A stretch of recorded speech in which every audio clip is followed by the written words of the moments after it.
ladies and gentlemen, welcome back to another episode of the What Now Show. I am your host, Suryansh Basumalik, and today we are joined by an MMA coach, former UFC fighter, Richy Walsh. And in my own capacity, I can fairly say that, he's a very fine chef in his own regard. Richy, thank you for joining us. How are you doing?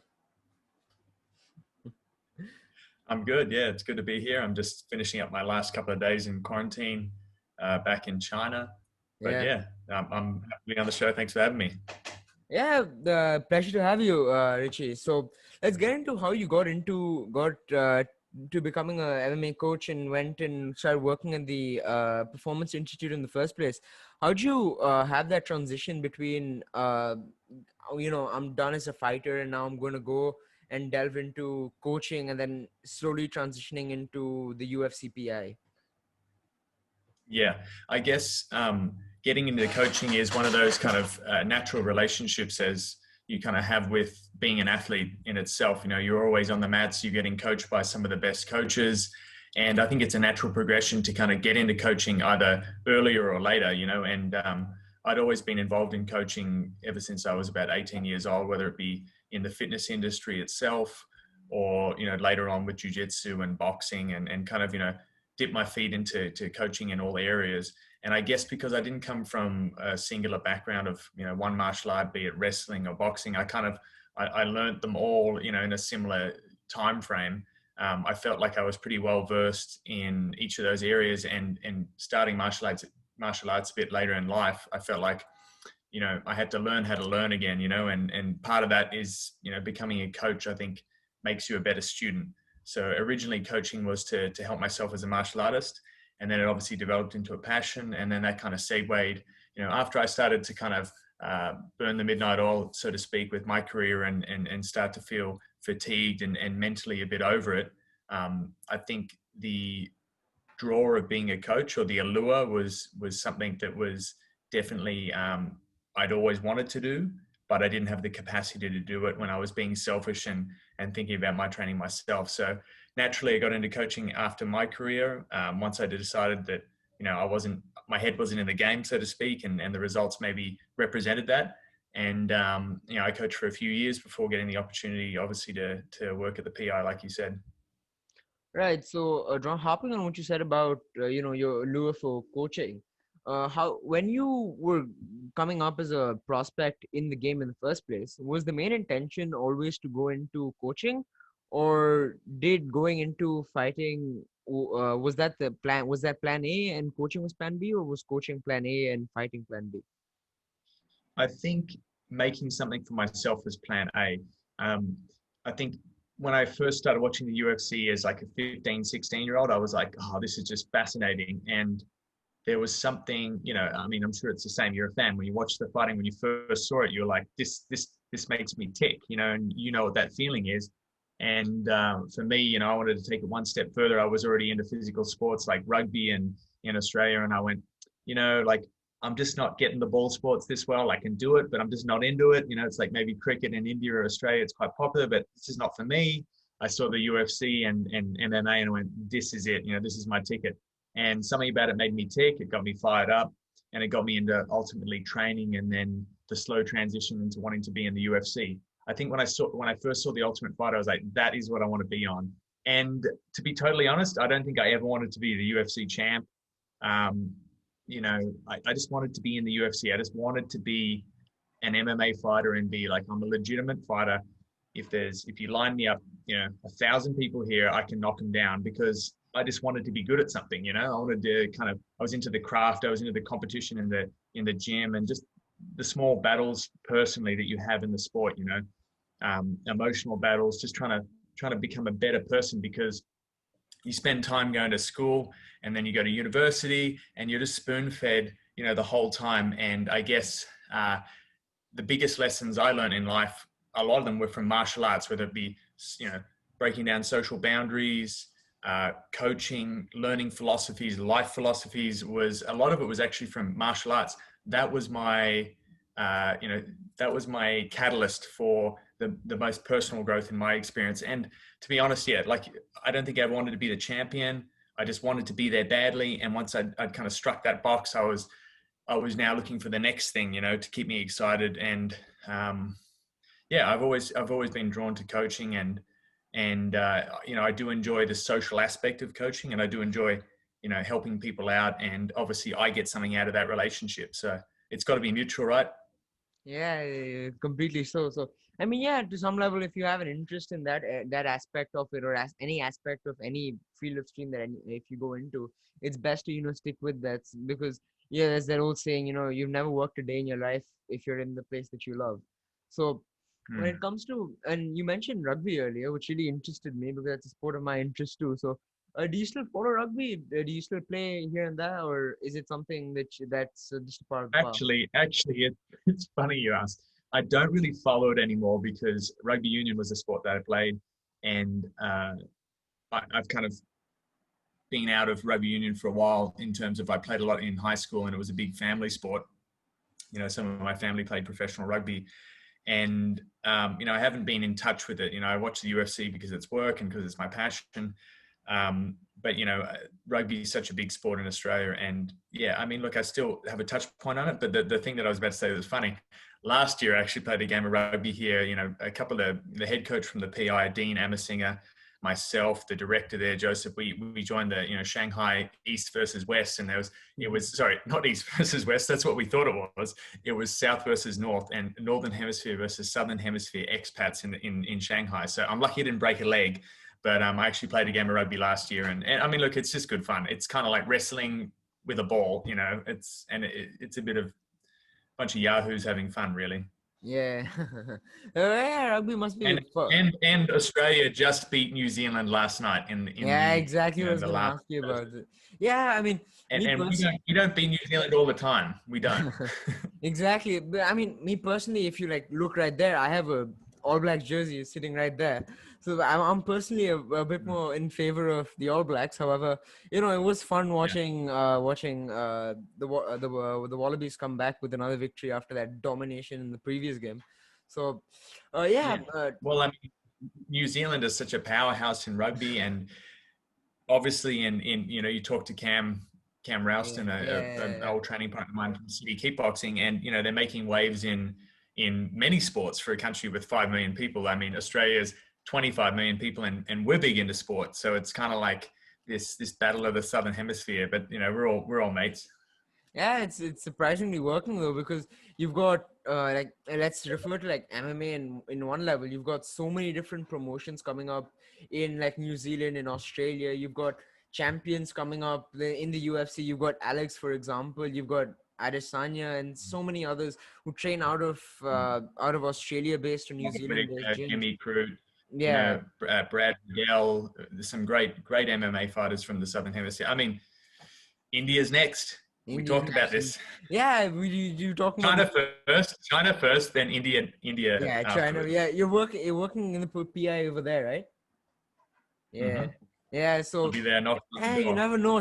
Maybe there could be a PI developing in India sometime soon, and then someone from here may come up and surprise the world. Something I'd really hope for, to be honest.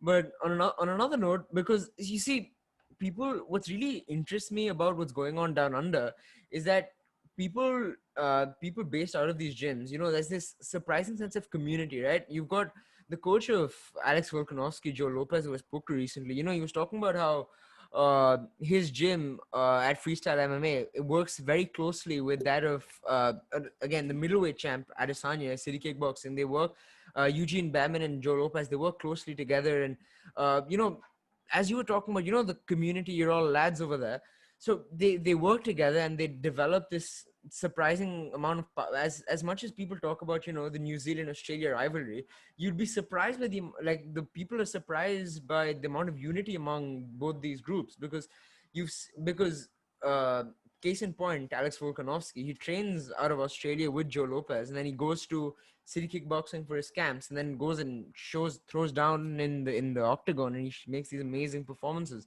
And you've got to wonder at some point what are the people in Australia or New Zealand doing differently compared to that of the United States or Europe that's really helping them excel and becoming such an up and comer in the division. Mm.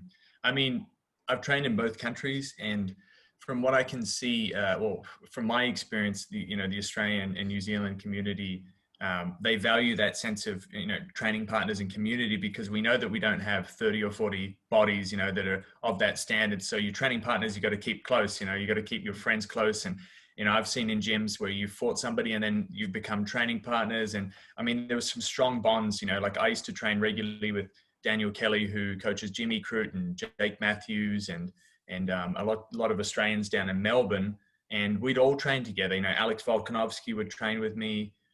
Cam Rouston, now they're both City Kickboxing and at Joe's gym, like you said.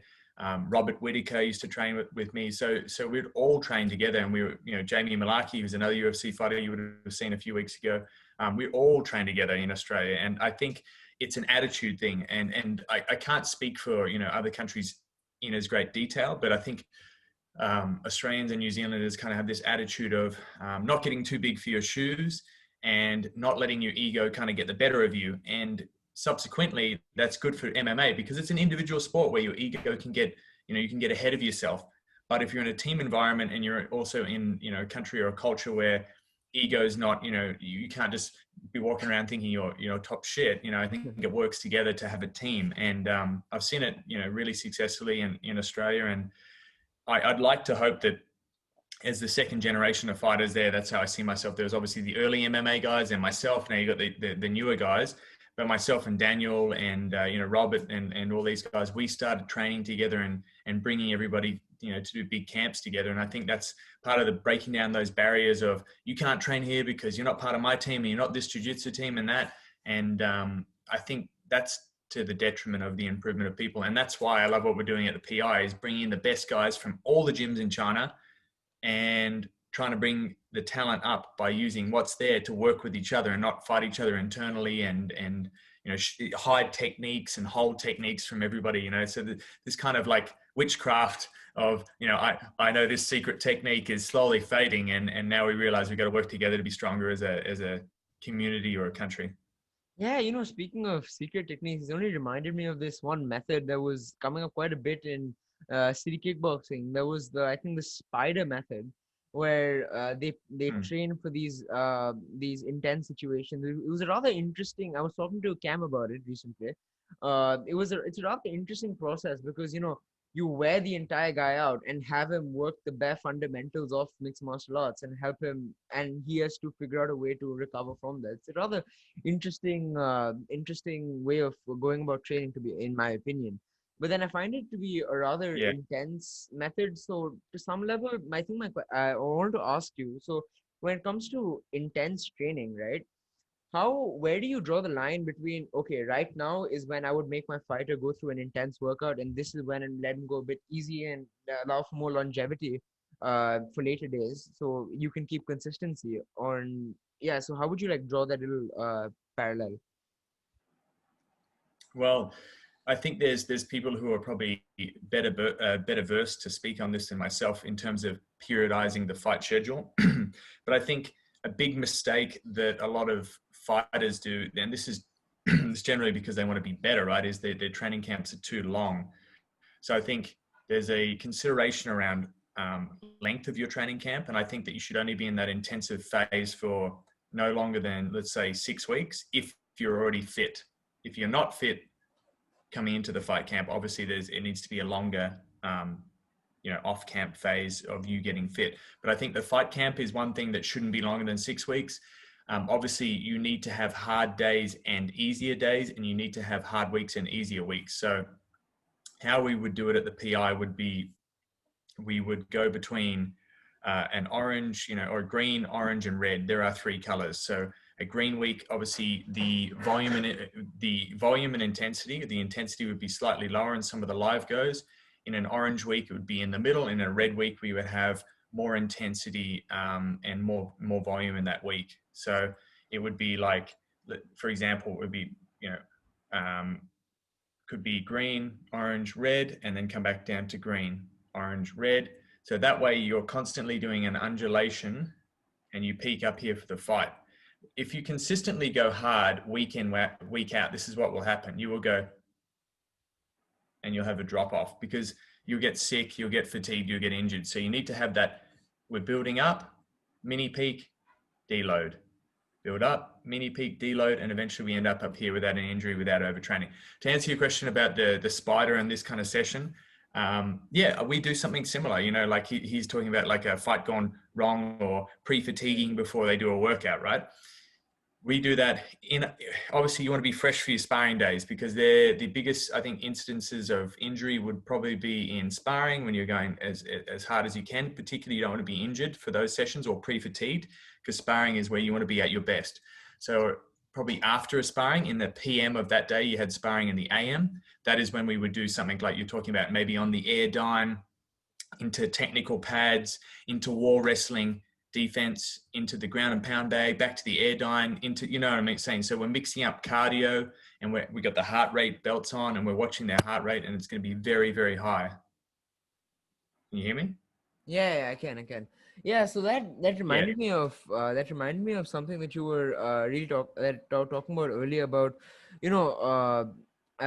working at the PI, right? So what interested me about the Performance Institute is that, especially in China, right, is that multiple fighters who are coming up in the ranks from China are especially working at the PI. Some of them are moving over to, I think, Thailand, and working at Tiger recently. But I think something that I really wanted to know more about was credit.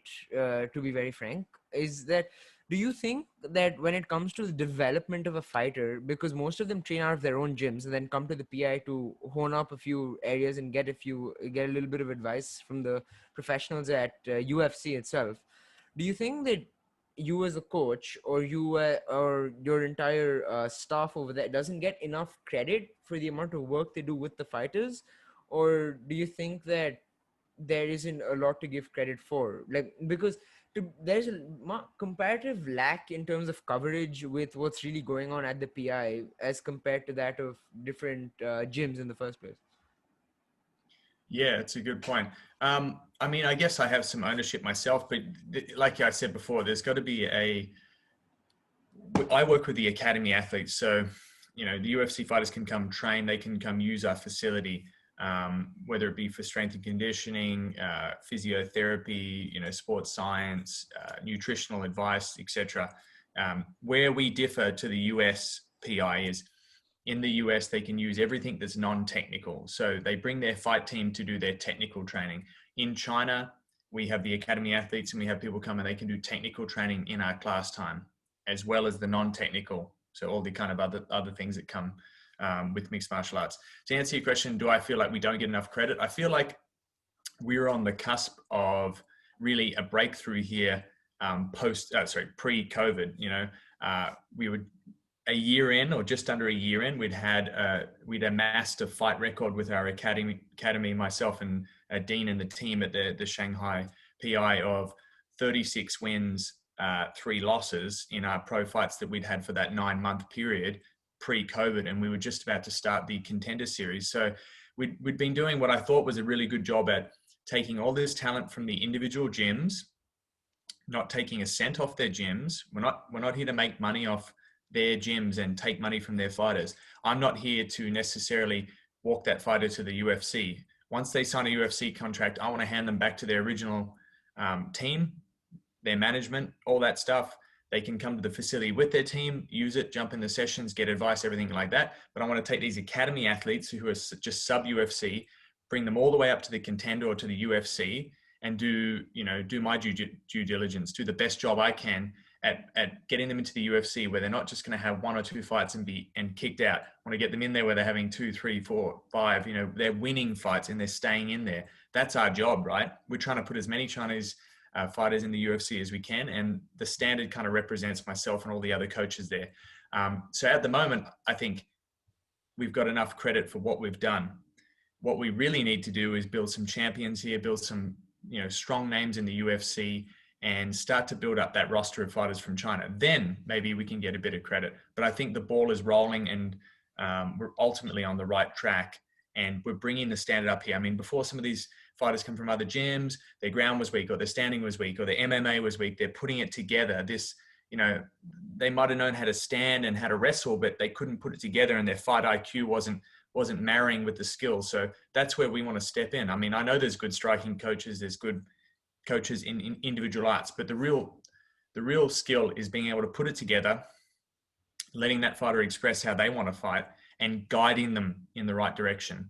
And I think that's where I step in. And I mean, some people get a bit carried away with the ego of it, and what are you doing it for? Of course, I've got to enjoy the coaching. I've got to get something out of it. I've got to get some praise and a pat on the back. But it's not my career. It's not my career when they get in the ring. That's their career. So I just want to put them in the best situation, and I'm going to look good from that. So Yeah, it would really reflect, the credit would really come in if you really see how the fighters perform in under those bright lights, so to speak. So when it comes, so I mean, when you spoke about how there's the fight record coming into those 9 months pre-COVID, there was even another fight this week, today actually. That was, I think, Claudia Gadelha versus Yan Xiaonan. I think she too trained at the UFC PI, so that too would have reflected quite well to on that level, because she had quite a dominant performance over a fighter who challenged for the belt at one point in her career.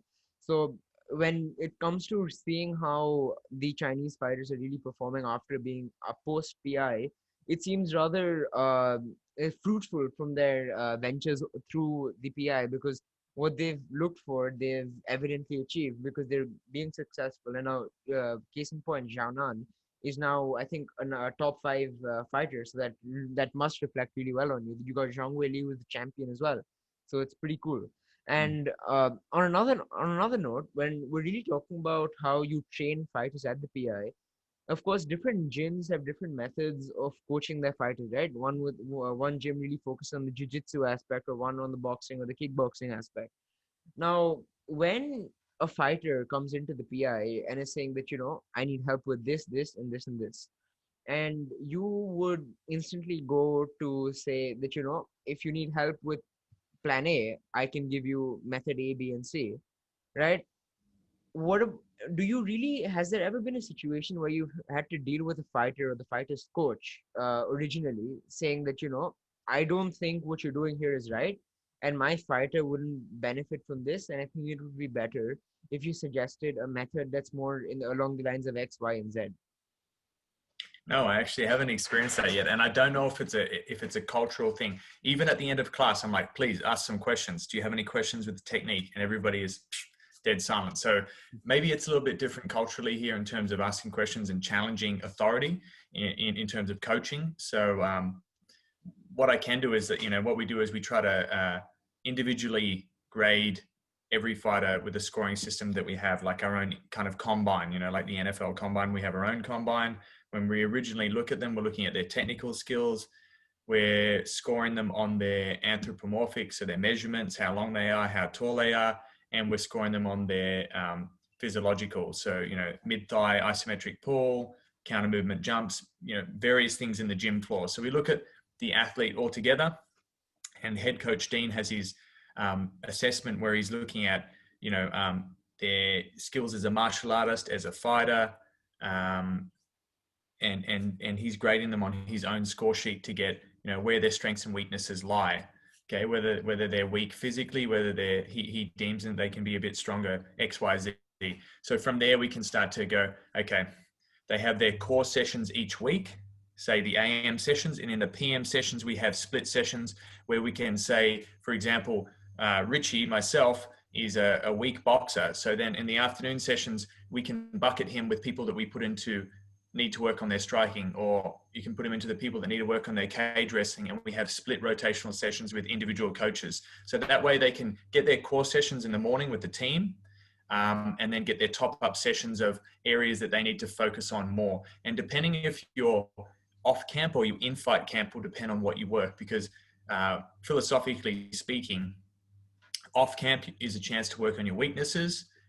Fight camp is a chance to work on your strengths predominantly. Okay, and obviously attributes of your opponent. You can work against perceived game plan and tactics perceived to give you the easiest route to victory. So there's only a finite amount of time when you're training, right? So you have to really angle in and zone in on what you want to train for, because we can't train a 60-hour week. We can only train 20 hours, let's say, on the mats, or 10 or 15 or whatever it is. So Right. Yeah, if I that see answers what your you're question. saying. Yeah, that actually did, to be honest. So when it came Yeah. to, let's say, when you first walked into the PI in Beijing, right? I'm assuming your primary language is English. So when it came to dealing with the fighters there, I can see you grinning already because you see where I'm going with this. What was it like dealing with the language barrier with the fighters there? Was it difficult, or was there a translator to get it through? Was it weird, or how was Yeah, it's a little bit difficult, but I'm lucky because actually we've probably got a guy who's like one in a million. Like one of the assistant coaches, Eddie is his name, Eddie Kong. He is a jiu-jitsu absolute sandbagger. He's a brown belt, but he's for sure a black belt. But he's one of the assistant coaches, and his English is good. You know, so he's like our right hand man. You know, myself and Coach Dean. He's always there. So obviously it's translation, so you have to allow for extra time for translation, and there's obviously some nuance in the technique that you're teaching. And this is where I've, you know, you might not think this talking to me now because I'm kind of baffling on a bit, but the nuance, you know, can wait. Sometimes I think you have to be concise, clear, to the point. This is the steps. We're doing a single leg, okay? Punches, level change, 1, 2, grab the leg, 3, finish. Okay, we can come back 3 minutes later and I can add in the little extra stuff, you know, the little salt. We can add in the, you know, the sweet, the secret sauce. We can add that in, you know, we don't have to bamboozle people with techniques. You often watch instructionals about jiu-jitsu, and when you're at a high level, you want to understand the concept and you want to understand all the nuance. That's okay. But when you're at a lower level, you're just trying to learn, and people are talking for 15 minutes about you got to grab with your index finger on their lapel, and you've got to squeeze at about 70% of your grip, and then you've got to grab with your forearm, and you're just like, you fucking lost me. So I try to keep it clear so Eddie can translate, and then I'll come back.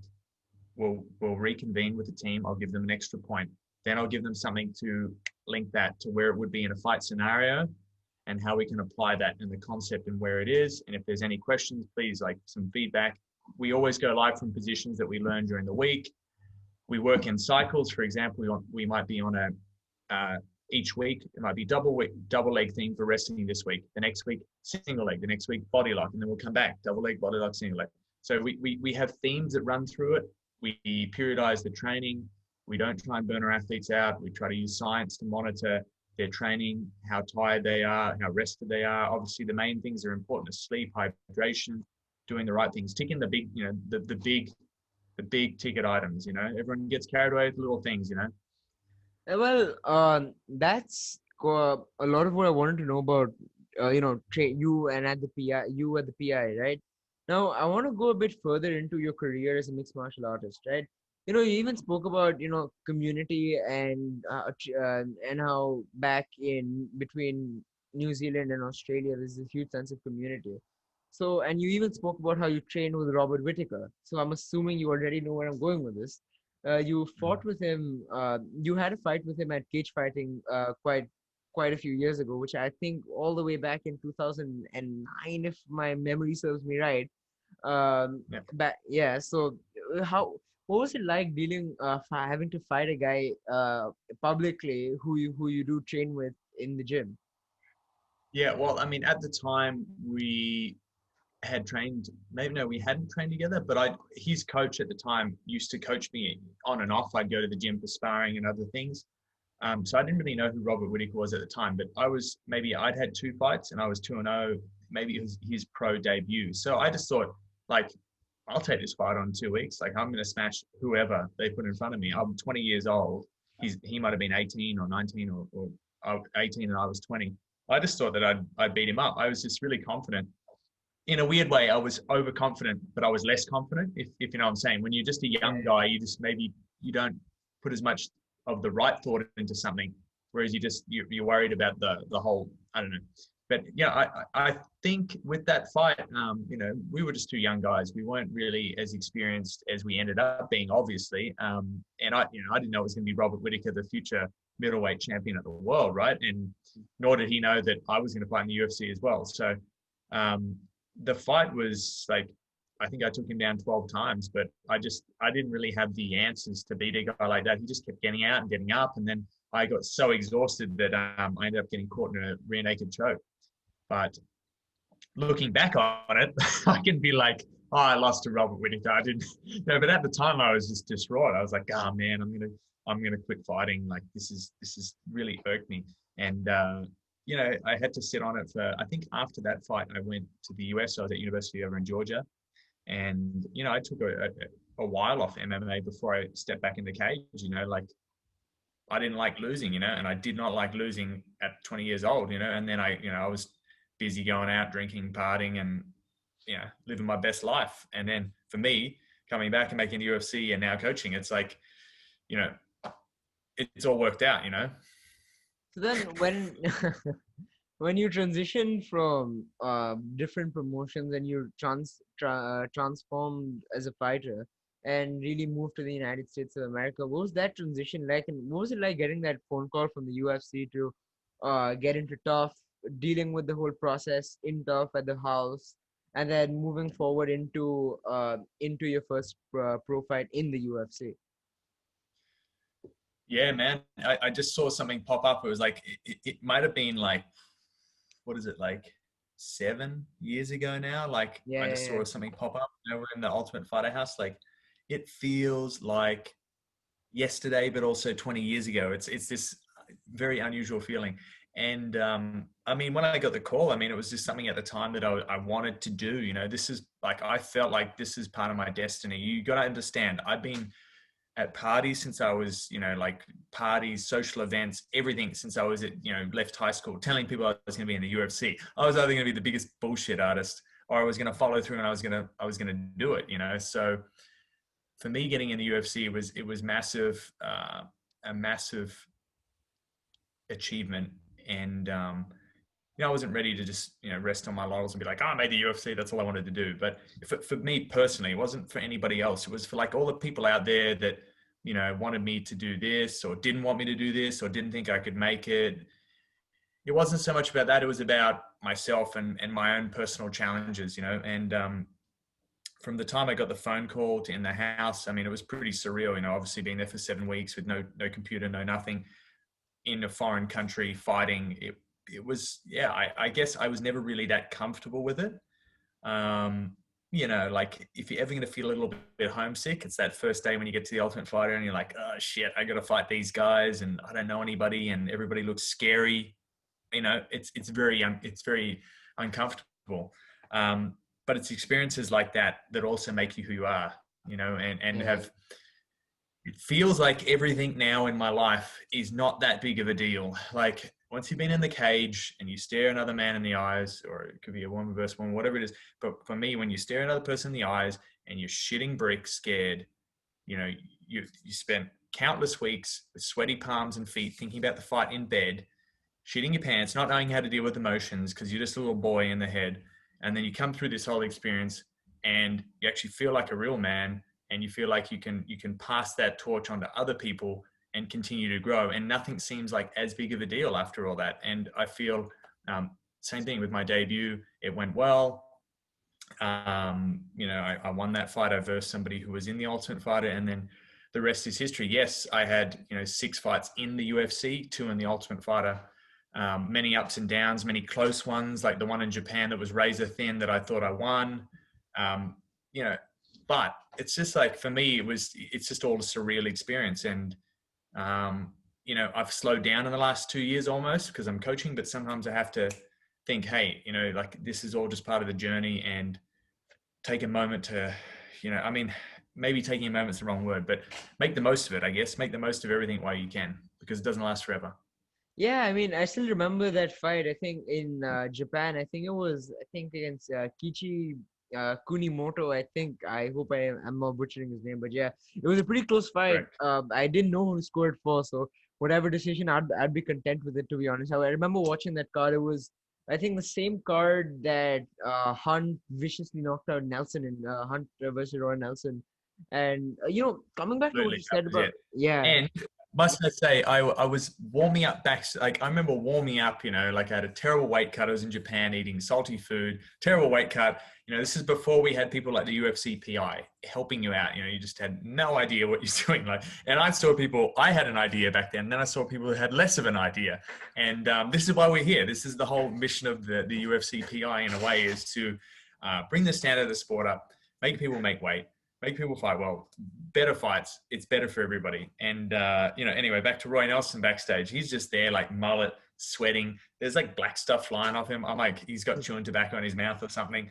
And he's like, you look pretty fit. And I'm like, oh man, this is just surreal. Like I'm backstage with, Roy Nelson, Mark Hunt in Saitama Super Arena, where I used to watch Pride when I was in high school, dreaming of being a fighter, but I wasn't. I was very, very far from a fighter. But that's just how that's just how it Yeah, happens, right? just the way it is. Coming back on a much lighter note, when you're coming to fighting in the Ultimate Fighter, of course you have no contact with the outside world in that close setting. Cameras all around you. Something could be judgmental in the media. God knows what not. Who was the most annoying guy in that house when the cameras were off? What was it like seeing the rivalry between Kennedy and Bisping? I think those were the two coaches at the time. What was it like the entire process in the Ultimate Fighter? Well, there was the most annoying person was probably a Canadian guy, Elias Theodoro. Annoying, but lovably annoying. I didn't mind him, but I mean, he'd drive people crazy. Like my friend Daniel Kelly was driven crazy with him. He's just like, this fucking guy, I want to kill him. But for the most part, like some of the people that I remained the closest with after the show were on the Canadian side. I mean, Canadians, Aussies, they probably get along too well. We should have made it, something else, but I think, I mean, in our season, actually, the main event to that Ultimate Fighter Nations was Kennedy Bisping, but the coaches were actually Patrick Cote and Kyle Noak, so an Australian coach. And I ended up, Patrick Cote, the Predator. I actually ended up doing my first UFC training camp with Patrick in Montreal to fight in the finale in Quebec City. So, I mean, we're actually pretty close to the Canadians, but yeah, I mean, there was some annoying ones for sure. There wasn't as much shenanigans on the show, but I mean, yeah, some great friendships were forged. And I mean, the Australians, I'd say half the Australians are still close mates. There was a few like, people that kind of didn't like each other in the Canadian team. And I know that they train quite differently to what we did. But again, there was one guy on our team, Tyler, if you go back and watch the series, and he actually beat Nordine Taleb in the first fight, who Nordine went on to have a quite a good UFC career, beat Eric Silva. But he never made it. I mean, he won, lost the semi-final, but then another guy on the show posted something that he'd posted 5 years before that. It was like a racist kind of post or tweet, but it was him considering himself black, which he thought he was black. He was a Pacific Islander, and it didn't go down well. And someone said he'll never fight for the UFC, and that was the end of his career. So like some crazy shit happens like that, and it's Yeah, I just mean, kind of with the advent of social media, you got to really be careful with the stuff that you put out because, God knows who's going to pass a judgment somewhere or who's going to look up your family history in another place. And you never know what happens next. I'm actually scared to put stuff up on social media. I see videos of people hitting pads and doing all sorts of stuff, right? And in my head, I'm like, I'm so judgmental on the things that I do. Then I'm like, I don't want to put something up because someone might say it's shit, or I'll look at it and go, that's not good enough for me.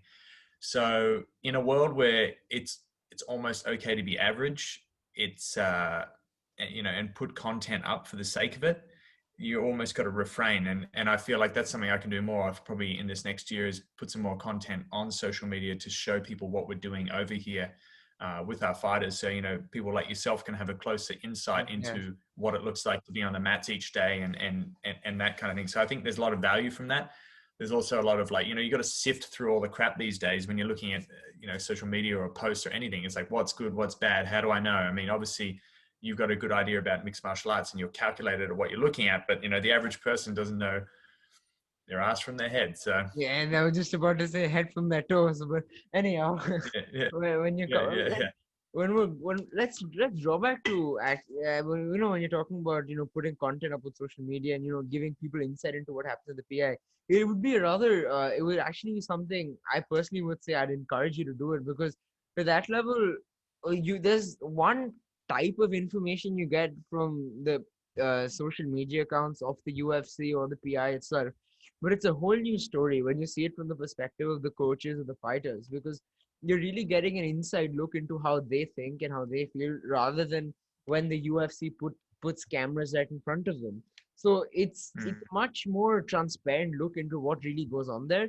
And the more transparency, the better with situations like this, because it really helps push forward what's really going on with the sport and what's really going on with the development of fighters, and especially in that region. And to that level, I think it would be a rather a smart decision from the perspective of the coaches in that area, because like like as we were talking about, the credit aspect, right? Even if you wouldn't be someone who was wanting that credit, you would still be receiving it, because you finally see that this is what they're doing and this is why they deserve the credit. Because the only reason that I personally have pondered about it for quite some time, and I've been thinking about mixed martial arts, is the reason why you don't see that kind of open credit is that there is nothing that you can see that you're able to give the credit to, right?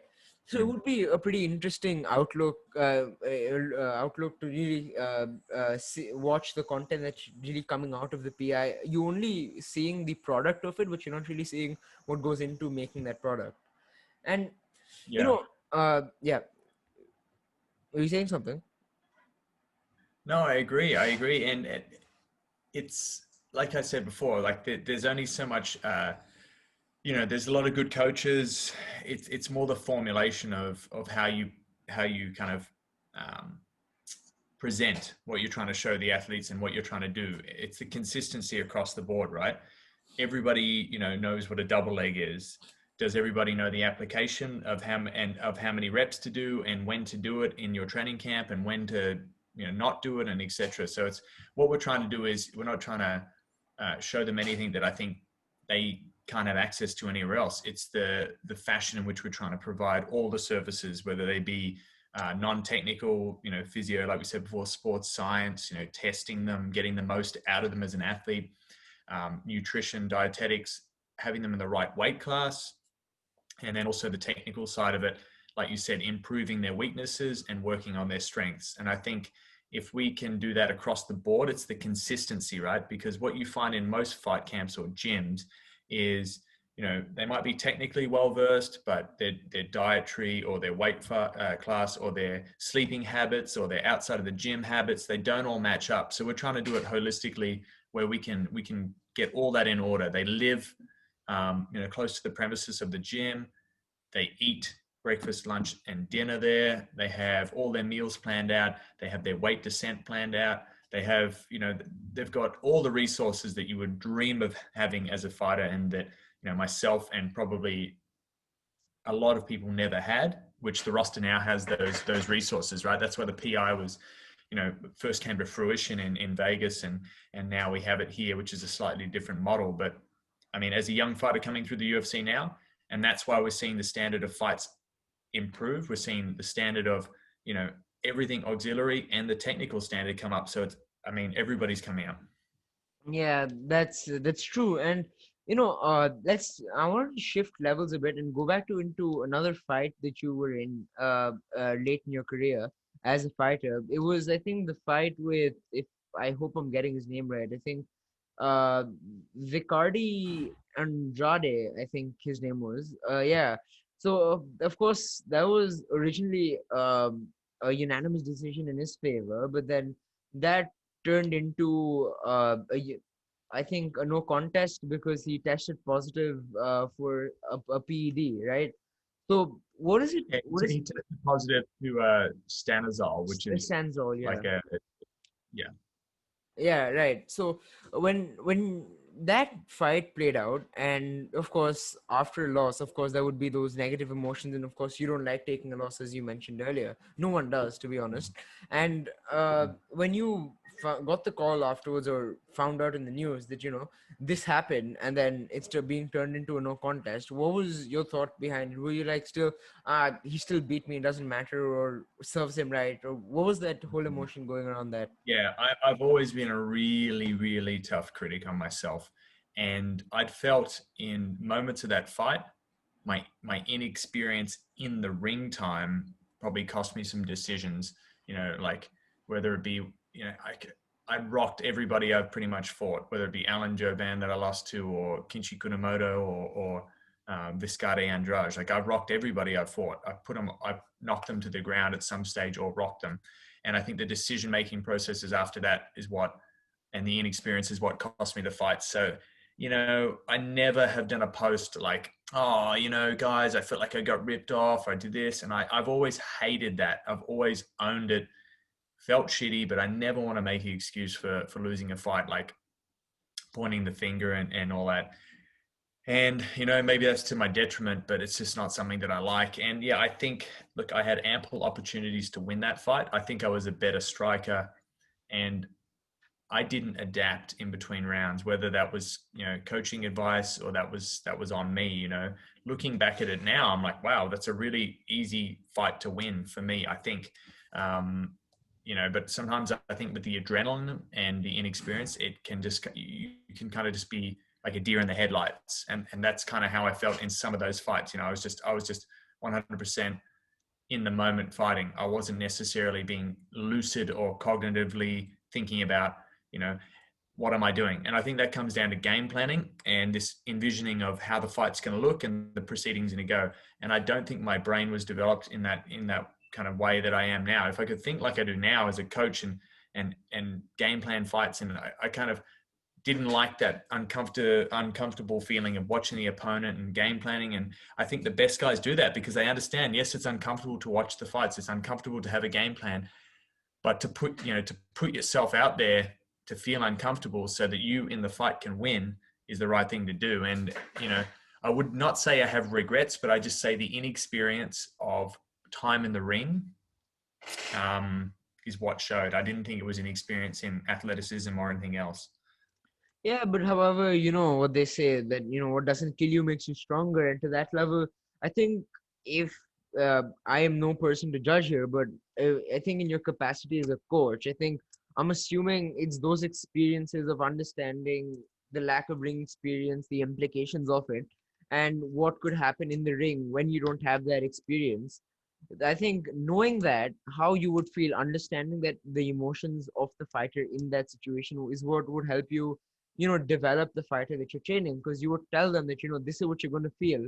And, it's best to keep your composure in these situations, go back to the fundamentals and, really think about what you're going through and, try to get them more acclimatized to the process before they actually fall into the process. So to that level, Yeah. yeah, one thing may have fallen down there, but another thing really came out of it. So that's really good about it.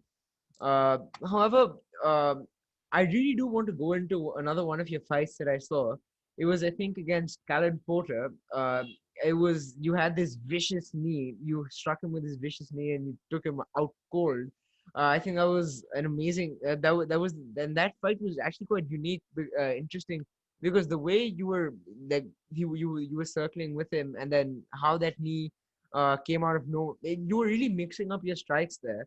And then when that knee came, it was like a deer in the headlights. You didn't see where it came in. So when you're in the middle of the octagon and you're thinking through what's really going on with the fighter, and this is what strike I'm going to go after. If he comes in with a jab, this is I'm going to slip and come back with a counter. What is your method of thinking these fight situations through when you're in the middle of that in contact with the fighter? Yeah, like me as a fighter, or what do I think's going on in those moments? Yeah, what do you think is going on, and how do you deal with that as in respond to it? Yeah, with the slipping and that kind of stuff, like so much of that is like, okay, if I was to tell you, I've got this cricket ball, I've got this rugby ball, and I'm going to pass it, you're gonna be able to catch it from 2 meters away, right? I just throw it at you, you just catch it, okay? Like, I think that you didn't think in your head, okay, if he throws the ball, I'm going to put my arms out, I'm going to keep them in, I'm going to have all my fingers this way facing him, I'm going to catch it, I'm going to bring it in. You didn't think that process because that was part of your muscle memory, because I know you like rugby and you've caught a ball before. Now, with the slipping and this kind of stuff, we do so many drills warming up, we do so much shadow boxing. Someone throws a jab at my head, I slip inside, I throw the jab. I slip outside, inside, I throw the overhand. I slip outside, I throw the jab. Okay, I throw the jab and I take an angle. And when you do this thousands of times and you do it at different speeds and you have a read on it, it becomes muscle memory and second nature. And I know you understand this concept. I know I'm not explaining it to you like you don't know what it is. But I think that more so than thinking about if he throws a jab. It's just that instinctual feeling of getting a read. The first minute, you start to get the timing, and then you figure out, okay, what's he throwing? What's the percentage moves? And just like gambling, it's like what are my hands? What are my best chances of winning?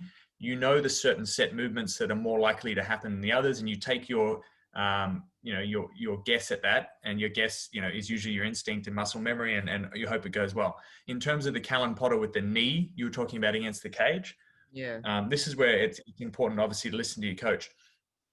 I knew that he wasn't that experienced because at the time in Victoria, when he came up to New South Wales, which is my state, to fight, they didn't have a cage down there, so they'd only fought in rings. So I knew that he wasn't experienced with the cage. So we thought, hey, he's not going to be good on the cage. Let's put him against the cage. And I had a high underhook position, which is an underhook, but I'm lifting him up high, using my head to control under his chin. Okay. And the theory that what I was trying to do was I'm trying to lift his head up high here, and I put my head to one side of his head and I'm pushing him across. What I'm trying to force out of him is either I'm punching him up top or I'm pushing him across, is to get an action for a reaction. So I'm trying to push his head so he pushed back. At the moment, obviously, that he pushed back, my coach was saying, look, he's pushing back, he's pushing back.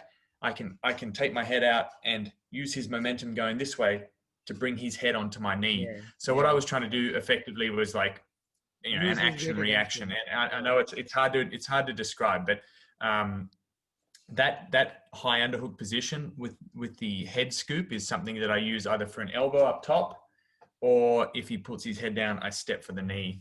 So I mean, I know the people listening can't understand the context of what I'm talking about, but maybe I'll do a video for you to explain exactly that technique that I was using and Yeah, sure. practicing It for would that actually fight. be amazing to watch, because to that level, I think something what's really misunderstood is that most people just think you're just some guy running to another with a bunch of fists and a pair of fists and a pair of legs, pair of feet. Mm. But then the way you mix it up with the elbows and the knees, and especially the way you drew his momentum against him and drove it into your knee, it reminded me of something. I think you'll be delighted with the comparison, but what George St. Pierre talked about. He after his fight against Bisping, in his post-fight interview, he was talking about how it wasn't just about uh, striking with hard punches like he did. He set up a trap, and he looked at how Bisping was moving around the cage, and then he set up the hook, and that dropped him in the first place. So I think what was really Yeah. unique about the way you did it in the Porter fight was how he. Yeah, now that I think about it, the fact that you realized his inexperience against the cage, you saw how he was trying to push off, which would out of muscle memory in a ring, because you tried to use the momentum of the ropes and spring back. You drove Mm. that momentum towards him, and then it bang came to the knee, and Right. that's how it Right under the ended. button, they say. Yeah, so I mean, to that level, I think it's something. I would call it a misconception people have about fighters, because there's a lot more to the fight game than what people see it at face value, right? It's more than just punching people in the face, literally. It's about how you set up that punch to the face, because someone would obviously realize that I have to move away from the punch. So I think fighters aren't really given the credit that they deserve, or the team behind the fighter are given the credit they deserve for being able to set up those strategies going into taking out the fighter in the first place. Because look at I think the best example of training hard consistently and getting the job done and being the best at your art is what we saw through maybe professional jiu-jitsu artists, or let's say a UFC fighter, Khabib Nurmagomedov. Mm. He didn't just get a good choke on Gaethje with that triangle that he transitioned onto beautifully. He had that grip, and he knew how to get through it. uh you know any novice grappler, they would take some time setting it up and finally getting into the crank and then the choke and then finally getting them to tap. But then Khabib instantly locks it in and puts the pressure that he knows how to place after years and years of training. And it took, I counted that with a stopwatch, 5 seconds, until with Justin Gaethje wasn't about to tap, he was out cold. So what's really, and even let's say another fight of his with Connor, he the choke that he had on Connor, he had made him tap in seconds. And that doesn't happen because of the amount of pressure you're putting. It's just the place where you apply the pressure, right? And what people don't really understand about like grappling or maybe wrestling, I think you'd be able to vouch for that, is the fact that they have the experience of knowing which area to put under pressure, under each choke, which area to grab to make sure they have the balance that they need, the dominance that they require. You know, I was listening to John Donaher talk about how the different positions of grappling and how he made sure he was able to bring out another 50% of the body, which was the leg locks. How you Mm. get that position of dominance over it's rather unique to see. And what really helps me connect the dots with that's brought up by John Donaher and connected with what's going on at the PI is that the coaches, like for example you or any other coach in any other institute in the UFC in any other place, whether it be Nevada or in China, is that you're able to string together all of these different aspects from these different coaches that they bring to the art, and you're able to piece them together for the fighter so they can apply it in that scenario in the octagon, which is I think the most commendable aspect of it, because it's one thing to in theory say, for a rear naked choke, get your arm around his neck, grab the other with the hand, and just bring your shoulders back. But then it's another thing to get the person's back and then get that choke in and have them tap. So it's rather respectable what you guys do in that respect. Sure. Yeah, I think, and you touched on something about it's one thing to show the choke, but just adding on to what you said, which was really well articulated, is I think for beginners, it's okay to show the whole context of, say, I duck the punch, I get the single leg, I take the guy's back like this, I put my hooks in, I go for the choke and here, and I finish. So that would be like my lesson plan for a very beginner, because I want to show the top to bottom, how all the dots connect and the context of the situation. Now, once you're a higher level of, say, grappling or a higher level of mixed martial artists, I don't need to tell you how you get to a high underhook position on the cage or how you get to the back. I don't need to tell you that part. Now we need to work the nuance of how do I finish and how do I hand fight on the back to finish against somebody doing X Exactly. or doing Y. So I do three concepts from one position because they already know how to get to the position. We're past that point.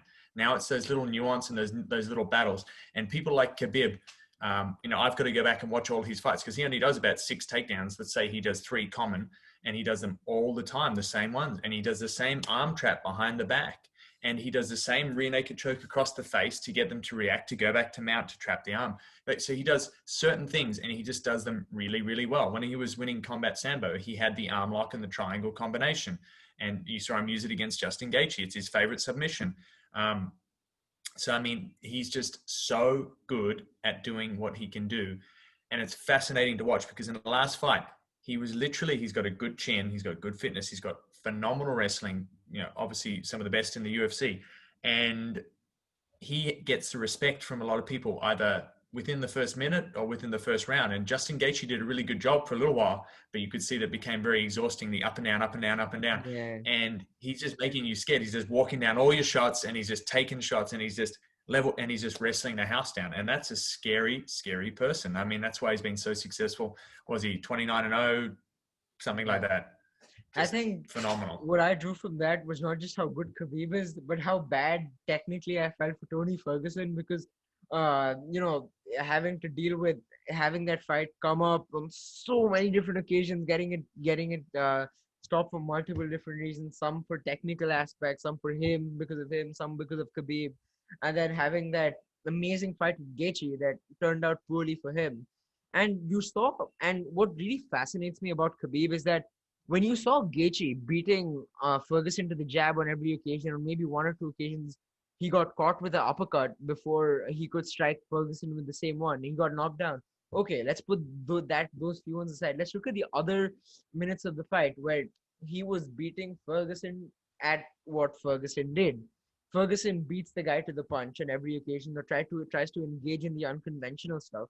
But this time you saw Gaethje being the guy who's still doing the same thing that Gaethje does, but he's dealing with the pressure of Ferguson, with the pressure of Ferguson, because using like the same thing that Ferguson does, is trying to counterpunch, and that's what he tried to do. He tried to provoke Ferguson and outstrike Ferguson, which he actually was successful in, which then made Herb Dean stop the fight.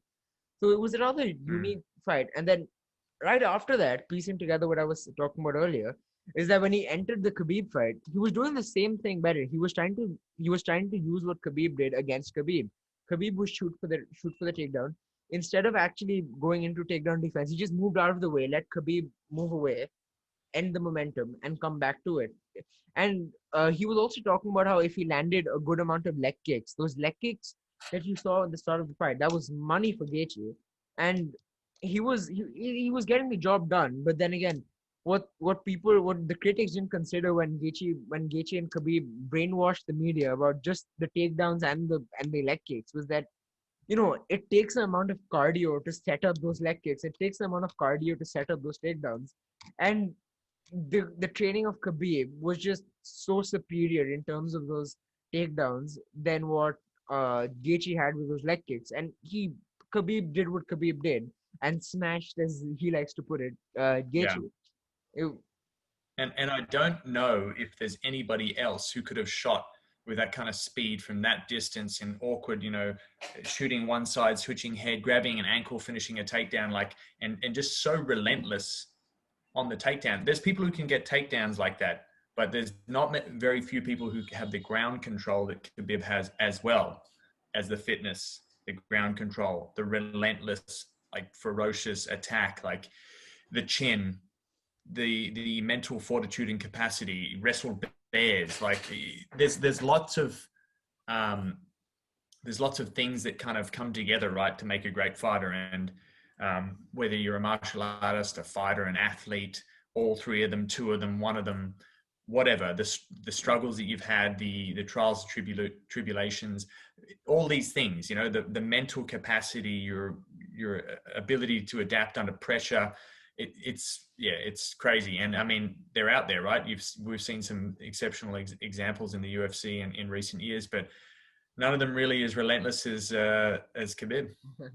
Yeah, I mean, you even saw this unique concept that he brought about. Many people tried it, but it was really Khabib who really showed how impressive it is. When he takes the guy down, he instead of just keeping the mount, he hooks onto the legs he gets over, and he straightens them out. Yeah. So if they tried to actually torque up their hips and try to sweep Khabib, it wouldn't be possible because that they can't bend their knees anymore, and they can't generate that same amount of force. So he's canceled that out. And at the same time, he's throwing these weird overhands from the top that's doing the same effect as normal ground and pound. So because on one end you're doing Big, this and Khabib, leaping, yeah, big exactly. leaping Yeah, cuts, the leaping yeah, overhand. uppercuts. And training Mm. with DC at AKA must have just made it that much better because you saw how much of a pro DC is at those takedowns because he's considered a complete bully because you don't see people manhandling people like John Jones with those takedowns. Even though DC lost the Mm. fight, the way he when DC goes for a takedown, he can take them down at will. If Khabib Mm. fails a takedown, he'll throw another one and land that one. But the thing with DC was he just didn't fail the takedown. So it's pretty fascinating how how certain fighters develop a certain aspect of it, and you expect them to do that, and you train for train in the method on how to defend the area where they're best at, and then they went and let's take Khabib for example. Ally Quinter, in that fight for that lightweight belt, he was more planning on the takedown defense, and he was trying to strike less. He didn't have much time to prepare for the guy, of course, but Khabib knew that he would try to work on the takedown defense, and he didn't throw many takedowns. He wanted to outstrike a gangster like Ally Quinter, and he succeeded at it. So it really shows how the coaches really play a role in the fighter's game because they help them strategize, as we were talking about earlier, strategize on how this is what he might do, and this is how we're going to work around here, or this is what we're going to do, and let's see how he works around it. It's pretty fascinating how it works. Yeah, so as yeah, so to that level, I think we've covered quite a bit on the basis of your career, how you got into the art in the first place, and how we even spoke about how about different fighters working in working in the PI, and it's rather insightful coming back to the PI perspective. Is that it's rather unique how performance institutes like like that of the UFC works, is because you've never seen a fighting promotion help develop such an infrastructure for the fighter as what the UFC's done. So when uh, they're really working on building staff for such an institute was something. The last thing that I wanted to ask you was, I don't want to take too much more of your time, is that you're talking about staff building, right? How did you get the call to become a coach at the institute? How did they select, handpick those few coaches or those few professionals at what they do, and build up the army that they required to help set up so many different fighters in the way they are today? Yeah, well, I mean, that's an interesting question. I think the non-technical coaches were obviously recruited through a company. Myself and the head coach, Dean Amisfinger.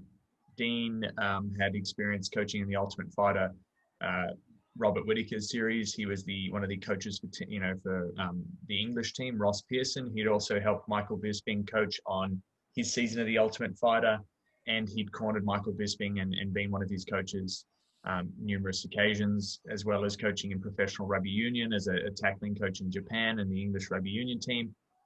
He'd fought in the Ultimate Fighter himself, so he'd had a lot of experience. He was in the game for a long time. So I think he was hired firstly by Dan Hardy was recommended him to Forrest Griffin, who was looking to put together some of the coaches for this second PI, the Shanghai PI, which I work at. And, so Dean's name was referred to, along with obviously other coaches, was referred to Forrest Griffin to kind of take up the interview process with that. So that's how Dean came into the PI picture, and myself through Uriah Faber, who I trained with before, and my name was put forward to Forrest from Uriah. So thank you, Uriah. But that's how I got the opportunity to fly to Vegas, kind of present my style, methodology of how I like to coach, and basically a bit about myself and how I coach and how I would coach Yeah. a fight camp, and presented it to Duncan French, James Kimball, who was the vice president of operations at the time, and Forrest Griffin. And for some reason they hired me, and here I am. Gotta love Uncle Uriah. So when it comes to and the final thing that I wanted to ask you was uh, dealing with shifting from country to country, right? Of course, you started out in Australia, moved to the US, and then went to Beijing, uh, to the PI, Shanghai. right? Yeah. Shanghai, right? My apologies. So when you were transitioning Yeah. between so many different countries and working around so many different barriers because of so many different cultural changes, what was it like uh, adjusting to these changes? And how do you think you're faring now with the way you're in Shanghai? Yeah, I mean, like obviously we are all very insular in some respects, to whether we're biased to our own country. It's familiar. It's nice. You have family, friends, familiar sounds, smells, and whatever, and sights. And I love Australia. And growing up in Australia, I think a lot of people share the same sentiment as myself, and they love the place. And there's good food, good culture. It's a melting pot for a lot of different cultures, and it seems to be a modern country with not as many, historical hang-ups as many other countries, and indoctrination. So I really enjoy Australia and its culture, which I believe now is obviously there's a lot of components to that. In the US, it's obviously different, and in China, completely different again. So adapting to China was interesting. It's a totally different culture here. And I must say, it took me about a year to really understand what makes them tick and get used to it. And I'm not bad. I mean, I don't mind the food. I don't mind the place, how busy it is, but it's been a wild ride.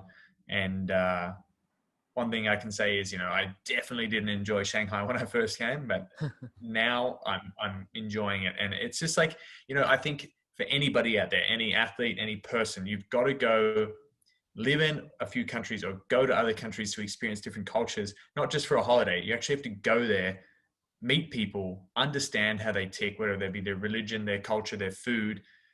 Then you can make your judgment. Then you can make your judgment on what you think is best. Because before that, you don't even know, you know?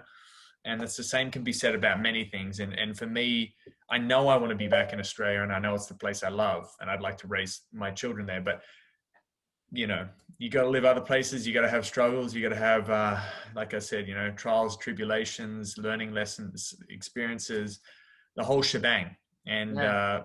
part of my journey at 31 is, you know, it's going to be my third year in China. So this is crazy. Who knows where I'll be in another 3, 6, 8, whatever years. Exactly. God knows But sometime one day. Yeah. Carry on. I figure, you know, put the stuff in now. While you're young, you can travel. You know, while you're young, you can afford, you know, experiences, and you can afford to be broke as well. You know what I mean? So like the challenge is always getting out of your comfort zone. And I know it's kind of like a throwaway thing that people say these days, like you got to get outside your comfort zone. And it almost has become a bit of a cliche, but in saying that, most cliches are true, right? So, you know, outside of your comfort zone is definitely somewhere where you can grow. And for me, I think, you know, traveling overseas has given me perspective, insight, intuition now, and now I can pass the lessons I've learned on to, you know, other people and my students, especially when it comes to martial arts on a technical, tactical, game planning, you know, how to be a man or a woman and represent yourself and your country well. That means something to me. Yeah, to that level, I think at least from the past hour that we've talking, I think we've been talking about. I think what's really interesting is that you mentioned at the start of this podcast that you had this allure for coaching and you had this attraction to it. And talking through it now, I think in your words, you actually, in my opinion, packed that whole shebang of having gone through that experience of being out of your comfort zone, being in those inexperienced positions, to being in the experienced positions and having been in that position, being at a place where you can now give over that pass, as you said, again, pass on that torch to the next fighter who can then pass it down to another. It really helps create that cycle that's really required in the field of MMA, because the only way the game would develop is that you pass down the techniques that you learn to the next guy, and the next guy learns something more and adds that on to the next guy. So I think speaking with you has been very insightful to me personally as a fan of the sport, and it gave me more insight to what really goes in and around the UFC, and of course the whole process into getting into the Ultimate Fighter, getting into the UFC PI. I think anyone watching who may be a fan or a casual in MMA may also get a insight at this. So thank you to you, and of course the man who started with you at the PI, Uncle Raya, who I hold to a high regard for personal reasons. So Yeah. to that level, yeah, thank you very much for joining in, Richie. If there's anything you'd like to say, the floor is yours. You can say whatever you want to, and then we'll wrap up. Yeah, I mean, if you want to follow me, Instagram, Rich UFC on Instagram. I'm going to start posting some stuff about the UFC PI, so you can follow our journey on there. And we're not done till we have some UFC champs out of China. Yeah, We're not done. You got to I come would, through the PI. They got to come through my program all the way to being the champ, and then I'll be satisfied that the yeah, journey, you know, what we're doing here is really counting. You know what I mean? And I know it is, but I'm saying, we want to see the fruition of the full process. So yeah, give me a follow. Stay in touch. Reach out if you have any questions. And yeah, thanks for having me on the show. yeah, definitely. It was a pleasure to have you. We'll plug it down his socials in the description below. And Rich, I'd really be waiting to see the next fighter come up to the ranks. Are there any names you'd like to throw out here and now that the people might want to keep a lookout for from the Richie Walsh? Yeah, look, I mean, we've got some, we've got some good guys in the academy coming up. I mean, there might be, we've got former UFC fighters. I've got a couple of guys who were in the UFC that we've tried to really turn around. But in terms of like young talent coming up, I have a few good guys. There's one guy to look out for, Rong Ju is his name. He's the #1 pound for pound fighter in China. If you look him up on Tapology, He's a guy to watch out for. I mean, 20 years old, very, very fit, very good lightweight. There's also another guy, Ija, same from the same gym originally, but training at ours. And I think there's a bunch of other names I could rattle off, but there's probably about six guys, 2 girls in the team that I'm quite confident that this year will be making their debut in the UFC. So when they do, you're going to know their names and you're going to post it up to the fans and they can have a Yeah, follow.